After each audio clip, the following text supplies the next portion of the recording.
बिस्मिल्लाहिर्रहमानिर्रहीम। बोलते कालम के साथ मैं आमिर रज़ा खान और स्मैश यानी टुकड़े टुकड़े तबाह कर देने वाला मिसाइल पाकिस्तान ने बना लिया और पाकिस्तान ने बनाकर नेवी के हवाले भी कर दिया।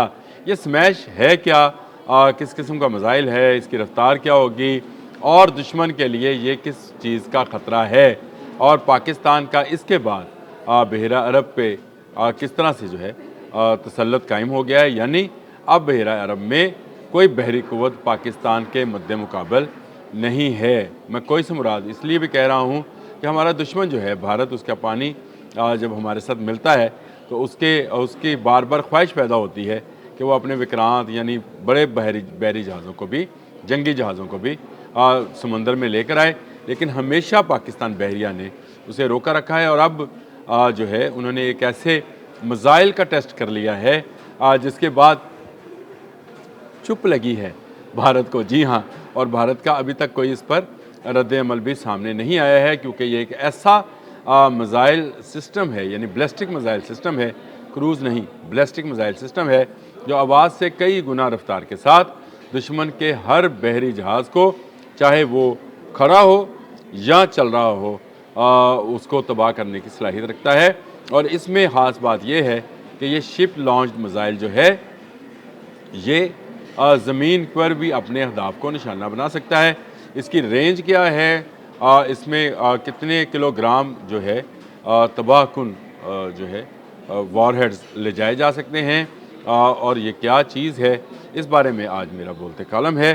सबसे पहले तो ये है कि पाकिस्तान बहरिया को मुबारकबाद कि वो दुनिया की उन चंद जदीद बहरी ताकतों में शामिल हो गई है जो बैलिस्टिक मिसाइल रखती हैं, और ये कोई आम बात नहीं है। इसको ship launch anti ship ballistic missile कहते हैं जी। और ये बहरी जहाज़ से जो है लॉन्च किया जाता है, और बहरी जहाज़ से लॉन्च करने के बाद ये सतह समंदर के साथ साथ सफ़र करता हुआ, यानी रडार से बचता बचाता हुआ जब अपने अहदाफ तक पहुँचता और कामयाबी से बहरी जहाज़ों को डुबोने का काम करता है। बड़े बहरी जहाज़ हों, जो बहरी जहाज़ हों, फ्रेगेट्स हों, शिप्स हों, छोटी शिप्स हों, सबको तबाह करने के लिए ये एक स्मैश काफ़ी है। लेकिन ये सिर्फ समंदर में नहीं, समंदर से पार भी जा सकता है। अब इस पर अगर आप बात करना चाहें तो मैं आपको बता सकता हूँ कि अगर दुश्मन का जहाज़ चल भी रहा हो तो इसका गाइडेंस सिस्टम जो है उसको उस अपने हदफ तक ले जाने से नहीं रोकता। ये लॉक कर लेता है और उसके बाद ये चल जाता है और उसमें दुश्मन जो है मारा जाता है। द एशिया लाइव जो है ये एक वेबसाइट है, उसने कुछ इसकी तफसीलात भी जारी की हैं। उन्होंने कहा इसकी रेंज जो है 700 से 850 किलोमीटर है, बहुत बड़ी रेंज है। ये कि 700 से 850 किलोमीटर रेंज है। इससे पहले जो ख़बरें आ रही थी वो तकरीबन 400 से 500 किलोमीटर की आ रही थी। लेकिन ये द एशिया लाइव जो है वेबसाइट, इसका मैं लिंक भी साथ लगा देता हूँ, इसने इसकी रेंज जो है 700 से 800 किलोमीटर बताई है। 11 से 12 मीटर इसकी लंबाई है स्मैश की, और ये PNS टीपू से लॉन्च किया गया। जो इसका तजर्बा किया गया है वो पाकिस्तान नेवी के शिप जो PNS कहलाती है, टीपू सुल्तान के नाम पर यह शिप है, उससे इसको लॉन्च किया गया। और टीपू का नाम ही दुश्मनों के लिए थर थर काँपने के लिए काफ़ी होता है। इसमें 500 से 700 किलोग्राम जो है वॉरहेड जो है वो ले जाया जा सकता है, यानी ऐसा वारहेड जो इतनी किलोग्राम का गोला बारूद रखता है। और ये आवाज़ से कई गुना यानी 5 से 7 गुना, ये भी इसी द एशिया लाइव में ये भी मेंशन है। और ये 5 से 7 आवाज़ से 5 से 7 गुना ज़्यादा रफ्तार में सफ़र कर सकता है। इसलिए बहुत सारे जो इंडियन इंटरसेप्टर्स हैं जैसे आकाश वगैरह है, वो इसको पकड़ नहीं सकते हैं। और सबसे बड़ी बात यह है कि ये मल्टीपल गाइडेंस सिस्टम रखता है। मल्टीपल गाइडेंस सिस्टम से मुराद ये है कि सिर्फ एक सिस्टम पर रिलाई नहीं करता है, यानी आप इसको मल्टीपल सिस्टम्स के साथ लिंक्ड कर देते हैं, जिसके बाद इसको बहकाया या इधर उधर नहीं किया जा सकता। जिस तरह से हमने ब्रह्मोस को, आपको याद होगा, जंग मई के अंदर भटका दिया था और उसको बहका कर हमने अफ़गानिस्तान के पहाड़ों पर फेंक दिया था। ये भटकेगा नहीं, ये अपने हदफ तक एक्यूरेसी के साथ पहुंचेगा। ये मल्टीपल गाइडेंस सिस्टम में जो है जो चीज़ें, इसको कहते हैं मल्टीपल गाइडेंस लेयर्स, यानी मुख्तलिफ लेयर्स के अंदर इसमें इनर्टल नेविगेशन सिस्टम शामिल है जी। फिर इसमें सैटेलाइट अपलिंक शामिल है, यानी आप इसको सैटेलाइट के साथ लिंक्ड कर सकते हैं, जहां से ये अपनी गाइडेंस हासिल कर सकता है। एक्टिव रडार मौजूद है और इसके अलावा इलेक्ट्रो ऑप्टिकल टर्मिनल भी इसको जो है गाइडेंस फराहम करता है।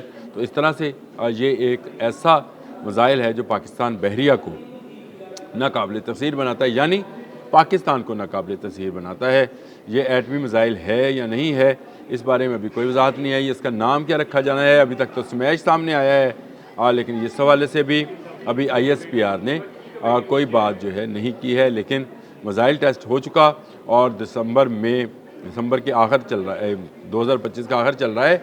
2025 के आखिर में ये एक पाकिस्तान के दिफा के हवाले से बड़ी ख़बर है कि पाकिस्तान ने एक ऐसा मिसाइल सिस्टम ख़ुद से डेवलप कर लिया, यानी ख़ुद बनाया है।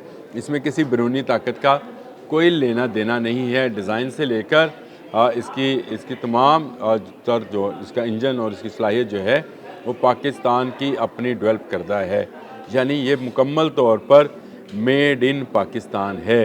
और ये बात जो है ये बहुत सारे ममालिक ने, इसी वेबसाइट के अंदर भी ये बात भी मौजूद थी कि बहुत सारे ममालिक ने इस पर बात की है कि पाकिस्तान की मिसाइल टेक्नोलॉजी जो है तेज़ी के साथ अपने हदाफ हासिल करती चली जा रही है। यानी एक ऐसा ship launch anti ship ballistic missile बनाना जो कि बहुत सारे तरक्की याफ्ता ममालिक जो हैं उनसे हटकर बहुत सारे ममालिक के लिए एक मुश्किल टास्क है। दूसरे ममालिक की मदद लेनी पड़ती है। जैसे भारत ने ब्रह्मोस बनाने के लिए रशिया की मदद ली, ना सिर्फ मदद ली बल्कि डिज़ाइन और टेक्नोलॉजी भी रशियन है, लेकिन ये पाकिस्तान का अपना डिज़ाइन, अपनी टेक्नोलॉजी है। पाकिस्तान हर आने वाले दिन के साथ मैं कहा करता हूँ कि दिफाई टेक्नोलॉजी में एक कदम आगे बढ़ता चला जा रहा है और एक एक कर कर अब ये अपने दुश्मन ममालिक से कई 100 कदम आगे जा चुका है। वो चाहे फ़िज़ा में होने वाली जंग हो, आपने देख लिया जंग मई में किस तरह से हमने दुश्मन के राफेल जैसे जहाज़ों को, 4 राफेल्स और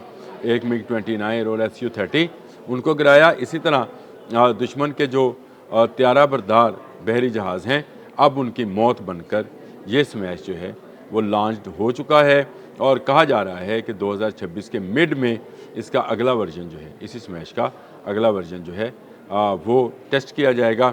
क्या मतलब ये है कि पाकिस्तान अभी इस मिसाइल टेक्नोलॉजी में यहाँ रुकेगा नहीं, ज़्यादा स्पीड, ज़्यादा बेहतर टेक्नोलॉजी के साथ नया वर्जन भी सामने लेकर आएगा। ये ऐसे ही है, इसको समझने के लिए सिर्फ बात कर रहा हूँ। जैसे JF-17 थंडर ब्लॉक 1 था, 2 बना, 3 है और 4 पे काम हो रहा है। इसी तरह स्मैश 1 जो है उसको कामयाबी के साथ टेस्ट कर लिया गया, इसने अपने हदफ को निशाना बनाया।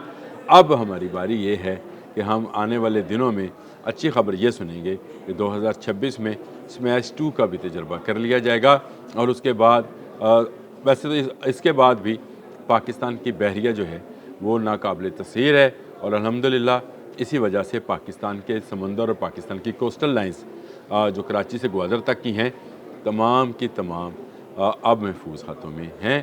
पहले भी महफूज हाथों में थी, लेकिन एक तरफ हमें ख़बर मिली कि बाबर 3 वाले एटमी क्रूज़ मिसाइल के साथ जो है हंगोर क्लास की आप दोज़ें पानी में मौजूद हैं पाकिस्तान की हिफाजत के लिए। और अब ये अच्छी खबर है कि टिप्पू से कामयाब तजर्बा स्मैश का जो कि बैलिस्टिक मिसाइल है लॉन्च कर दिया गया है। बड़ी अच्छी खबर थी, मैंने कहा मैं आपके साथ भी शेयर कर दूं। अब तक के लिए इतना ही। अल्लाह हाफ़िज़।